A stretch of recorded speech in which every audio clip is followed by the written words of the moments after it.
Hey, show, man. We in here with Meth, man. We got the pleasure of meeting my man. You know, we about to ask him a couple of questions, run it down 6. I'm gonna start with my man B right here. My name Powerful. This is my man right here, Jers. My name Jers in the booth, chilling with Meth Cow. Yeah. Right. Boy sincere, man. You know how we do. Hey! Brother in here wildin'. Yeah. This WMSU Cable Radio, man. We just about to get it started, get it popping. But I'm gonna ask you, man, how things going for you, man? How's everything? Everything good. Everything good. You know, fairly healthy. Chilling, man. Yeah. I got a lot of projects going on. You know, I'm eating off a lot of different plates right now. A lot of CTC. Yeah. So what's the meaning behind the word, the title of your album, Cow? Cow. Zero, yeah. Well, I bit the Star Wars shit.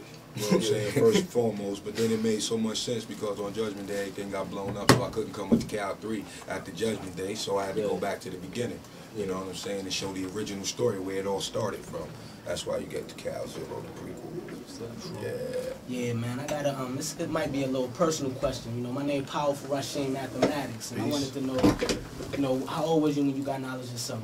Oh, 15. I had the pleasure of being born with knowledge of self, man. I like to see brothers like you keep on doing your thing. Yeah.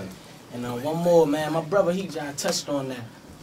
He was talking about the Shaheen joint, man. I want to see y'all do another joint together, man. Y'all make a nice collabo. The young guy coming up, and a vet like you, man. So what you got to say about that? Well, I think Shaheen got a lot of things to get off his chest right now because he just came out the system.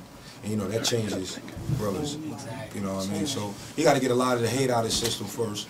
Then Shah's going to be all right. Then everything is going to become clear for him. You know how that unfocused energy is, all that anger and shit keep you unfocused, and it's like everything tick you off. Even the littlest things add up to the big stuff. And he just got to be right with himself, first and foremost, and then everything else fall into place. Self-preservation, baby. Yeah. That's a jewel right there. Y'all listen to that. I'm saying, when you going, my man's just asked you about your record and all of that, but I'm about to hit something else. You know what I mean? Okay. Yo, I want to know what other things you doing with yourself other than music. You know what I mean? All right, I got the sitcom Redman just got picked up by Fox, 13 episodes. Yeah. Rick City. The hustle work, motherfucker. Rick City. And also, I got a stripper documentary. Yeah, that's what I really want to hear. But I didn't want to come out and say that. But what up with the strippers, baby? All right. When I first went into the project, right, it was more or less like I just wanted to do something with TNA in it, something to sell a DVD real fast off the shelf. But once I got into it and started doing it and asking the girls the questions, and I had unconventional questions. I wasn't asking them regular questions like how much you make in a night, even though I did ask those type of questions. But I asked questions like who got the stankiest pussy in here? Like that. Who come to work, so you didn't know who to stay away from. Who come to work on that White Widow and all that shit, and being here tweaking around customers, and do y'all date customers? And if so, who the cheapest motherfucking celebrity customer that ever came in? You know what I'm saying? That's what I'm talking about. That's what changing the game up. But after a while, the shit took on a life of its own because the girls that gave the best interviews in the club, we followed them in their everyday life, and you'd be surprised, man, because some of their stories range from being molested and raped when they were young girls, which led them into this lifestyle. Others, they got their mama and father there. They just got a genuine love for dancing. They stripped to make ends. Exactly. You know, so it was comes from slavery. Slave mentality. They raped our ancestors, man. That's what that's all about. That's why that Antoine Fisher shit was dope.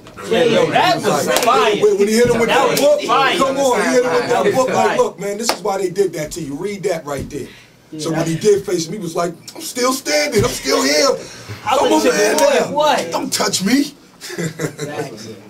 But I'm saying, we about to get into another segment, you know what I'm saying? We gonna spit one word at you a piece, you know what I'm saying? Word association, you know what I'm saying? And you just tell us the first thing that pop in your head. Alright, blackout. LL. Why? Because that's my man, and he ain't have to do it. And he came in the studio, wrote his shit right there with us, man. You know what I'm saying? Yeah, it's cool dude. That's alright, 36 Chambers. Ow. Groundbreaking. Yeah. Hell yeah. Got one for you, stand out. Beneath the surface. Yeah. That's real. Alright, show and prove. Ha! Show and prove. Last Sunday of every motherfucking month. Last Sunday of every month. Yo, I'm from Newark, so what's the first thing you think about when you hear about Newark, New Jersey, and rap? Dirty. Yeah. For real, these dudes in Newark, man, it's like, he could be the dirtiest dude with the flyest motherfucking car. They is not obsessed with fashion, just cake. That's it. They cake up all day out there, had a fat lab, fat car, and be bummy as hell.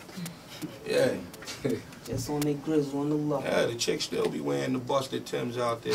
Early, no soles. Like what? He said no soles. No soles. We talk about hers. What about Brooklyn, East New York? What you know about East New York? Why?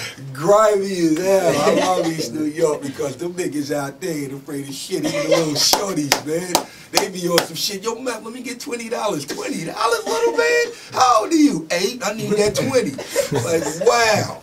Wow, I love it, man. But our people are just like that, man. That's why we it's like, even in the hardest circumstances, man, we still come out on top. That's why they so infatuated with us, because we still here, man. Exactly. Take you back. When did you know, God? I remember finally for a minute since the meth video. Then the first I see you took it retro with the Bring the Pain. Did the Busted, did the video all over again. Yeah. A lot of cats ain't pin that, but when did you know it was right? What? When did you know? Because at meth, you know, we can watch the video METHOD, man. Okay. You wasn't paid up like that. You know, so you can see the signs in the video. You seen the young ass leather coat. Yeah. When did you know, like, damn, the Wu? I heard him like the Wu got to do that. Yeah. But when did you know, like, all right, we straight. We straight rap for real right now. I ain't feel it till we had went on our first tour, right? This is $35 per diem a day type shit. And we riding around, all of us in the van. Wasn't no tour buses then. We was all in the van together and shit. I used to hate the fact that in between trips to different states, they throwing them oldies. I hate them shits, man. You know, I got love for them, but I don't want to hear them 4-5 hours every day. 4-5 hours every day. It's like the shy lights, the dramatics, all this shit. I see that's what goes on. Most of the clan, they love that shit right there, right? Behind the music. Man, we doing these shows. Every show is like, don't nobody know who the fuck we is. We going with the Alcoholics. They had a video out and shit, so you know it was bigger for those dudes. They was showing them a little bit more love, but it wasn't no love for any of us, really. We going in the clubs and shit down south. They get the fuck out of here with that up north shit. We gonna hear that shit down there. We had did a show at the Fever. Terrible show. Shit was fucked up. This is in the Bronx and shit. Show was whack as hell. Def Jam tried to come with less money and all that shit from me. Then when we went on the tour, we did the tour shit. All the shows was bad. I didn't give a fuck because I was off the block. I didn't want to be scrambling no more and shit, you know. Because when I came back, I knew I had to go right back to the block and scramble. When we did our interview for The Source, that first interview we did for The Source, I was out there making sales and shit on some hold up. I'll be with you. We come back off the tour just to do another show at the Fever. I'm not looking forward to this shit because I already seen, you know, they already showed us their ass in there and shit. But what I didn't know was the whole time we was on tour, that Method Man video was getting burned on the Real Music Bible. So now people know who the fuck we is. And he's playing to protect your neck shit. So people know who the fuck we is. So we go up in the spot. They bring us to the back or whatever, so we don't see no crowd. And the show started.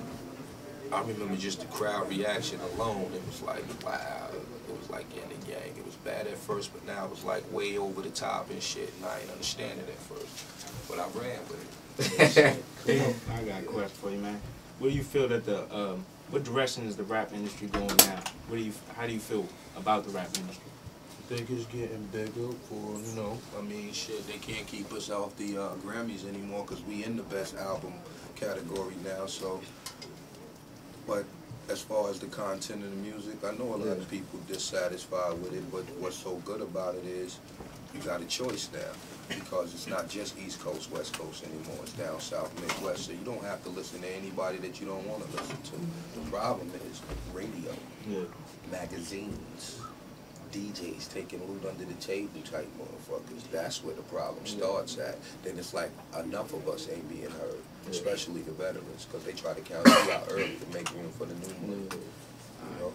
Yo, God, we want to thank you for coming and doing this. Something serious. That was peaceful. This the brothers from Up and Up Radio, man. We got tradition, even though you just spit it right. It's called the Lyrical Showcase. Everybody come on our show. Spit this acapulco. So please do that for us. That's all. Check it out now. That's one of my favorites right here. So, brother. Like Lumi D. If meth ain't that shit by now, I'm soon to be. When I choke cold mics, I don't give them room to breathe. I'm just doing me, but bitch, if you're fine, I do you free. By now, if y'all don't know who it be, don't make me tell. Just know I kill a mic like that kid from ATL. If you fail to plan, the nigga plan to fail. See, my game ugly, like that nigga Sam Cassell. I'm so funky, I can't even stand the smell. Come on, life's a drag. Roll that up and inhale. Don't get comfy. I cramp your style like a monthly. Even Demi need more than Ashton Kutcher to punk me. My 4-5 spark, just one shot to clear the block like it's time for 106 in Park. Staten Island dropping your ass, we mean business. With guns that put a shot in your ass like free clinic.